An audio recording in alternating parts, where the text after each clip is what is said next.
Bismillahirrahmanirrahim. Assalamualaikum warahmatullahi wabarakatuh.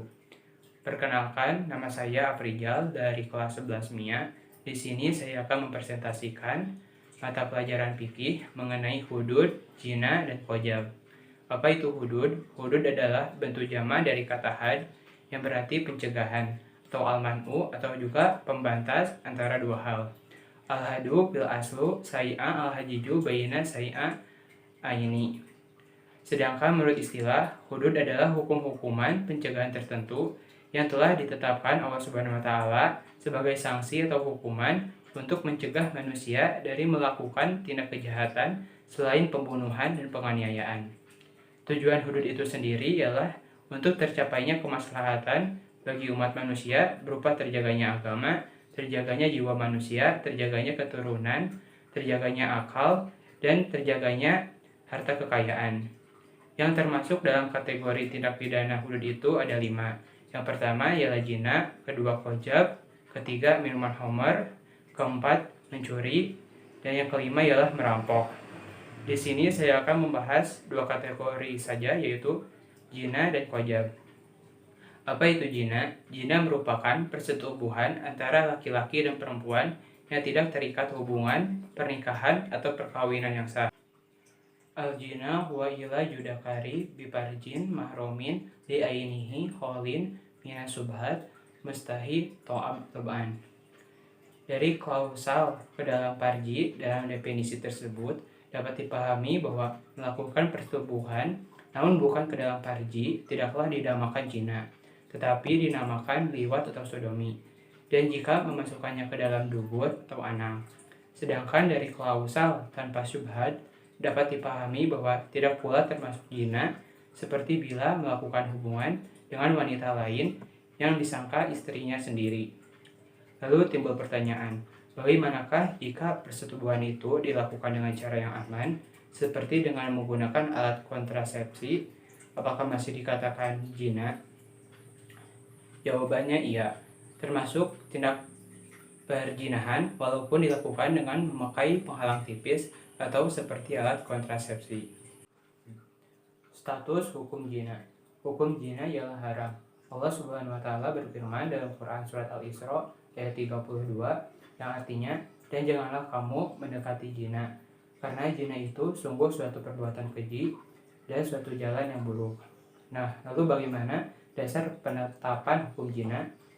Dapat dilaksanakan jika tertuduh telah melalui proses pembuktian menurut aturan hukum Islam yang diyakini benar-benar telah melakukan perzinahan.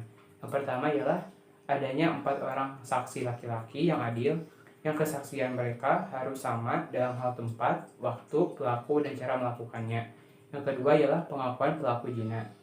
Adapun had zina itu sendiri dapat dijatuhkan terhadap pelakunya jika telah terpenuhi syarat-syarat.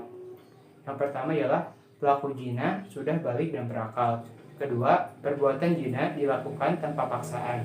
Yang ketiga, pelaku zina mengetahui bahwa konsekuensi dari perbuatan zina adalah had. Dan yang terakhir, telah diyakini secara syara bahwa pelaku tindak zina benar-benar melakukan perbuatan keji tersebut. Nah, macam-macam zina dan hadnya ada 2. Yang pertama ialah zina muhson, yaitu perbuatan zina yang dilakukan oleh seorang yang sudah menikah. Maksudnya, seorang yang sudah menikah ialah mencakup suami, istri, janda, atau duda. Hukumannya yang diberikan ialah berupa rajam.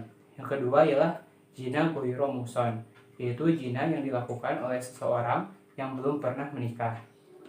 Hukumannya ialah dicambuk sebanyak 100 kali. Nah, dari diharamkannya zina ini dapat diambil hikmah bahwa yang pertama ialah selalu memelihara dan menjaga keturunan dengan baik, karena anak hasil perzinahan pada umumnya kurang terpelihara dan terjaga. Yang kedua, menjaga harga diri dan kehormatan manusia.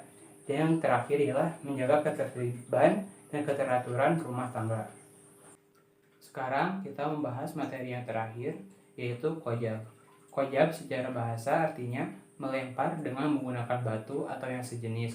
Adapun menurut istilah dalam hukum Islam, Qadzab adalah penisbatan yang dilakukan oleh seseorang terhadap orang lain kepada perbuatan zina. Di antara dalil-dalil yang menegaskan keharuman qadzab ialah Quran Surat An-Nur ayat 23 yang artinya, sungguh orang-orang yang menuduh perempuan-perempuan baik yang lengah dan beriman dengan tertuduhan zina, mereka dilaknat di dunia dan di akhirat, dan mereka akan mendapat ajab yang besar. Hukuman bagi pelaku qadzab adalah cambuk sebanyak 80 kali bagi yang merdeka, dan cambuk 40 kali bagi budak, karena hukuman budak setengah hukuman orang yang merdeka.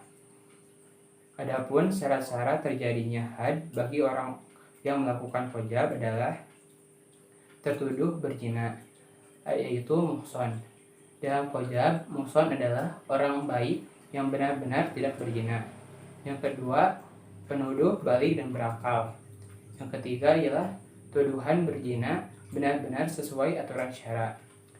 Seseorang yang menuduh orang baik-baik berzina bisa terlepas dari hadnya jika salah satu dari 3 hal di bawah ini terjadi. Yang pertama ialah penuduh dapat menghadirkan 4 saksi laki-laki yang adil bahwa bertuduh benar-benar telah berzina. Yang kedua, li'an atau sumpah seorang suami atas nama Allah SWT sebanyak 4 kali. Jika suami menuduh istri karena berzina, sedang dirinya tidak mampu menghadirkan 4 saksi laki-laki. Yang ketiga ialah tertuduh memaafkan. Dari qadzab ini dapat diambil hikmah bahwa yang pertama, mewujudkan keadilan di kalangan masyarakat berdasarkan hukum yang benar. Dan yang kedua, menjaga keharmonisan pergaulan antar sesama anggota masyarakat. Dan yang terakhir, agar si penuduh merasa jera dan sadar dari perbuatannya yang tidak terpuji. Sekian presentasi dari saya. Mohon maaf apabila ada kesalahan. Tutup saja dengan doa. Rabbana atina fid dunya hasanah wa fil akhirati hasanah wa qina adzabannar. Wassalamualaikum warahmatullahi wabarakatuh.